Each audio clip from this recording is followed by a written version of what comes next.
আমরা নবমী সন্ধ্যায় দুজনের বাড়িতে বসে আছি। আজকে ঠাকুর দেখতে যাইনি, তো আমরা আজকে চায়ের আড্ডায় বসে আছি। গ্রিন টি খাচ্ছি, শুধু চা বলা ভুল হবে, গ্রিন টি। তো আমরা গ্রিন টি খাচ্ছি। এই যে আমাদের গ্রিন টি রাখা আছে, হ্যাঁ গ্রিন টি রাখা আছে, আমার রাখা আছে, আমার হাজব্যান্ড নিয়েছে। আমরা এখন গ্রিন টি খাচ্ছি।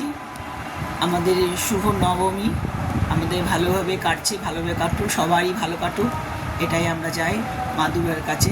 সবাই যেন ভালো থাকি, দশমী আমাদের যেন ভালো আসছে, ভালো কাটুক, মা দুর্গা সবসময় সবাইকে ভালো রাখুক, যে যেখানে থাকুক সবাই যেন আমাদেরকে এইভাবে আনন্দে কাটায়।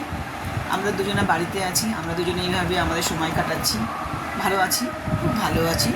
মা যেভাবে রেখেছে আমরা সেভাবেই আছি।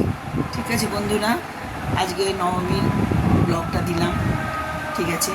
এখনকার মতো ভিডিও শেষ করছি, আবার দেখা হবে পরে।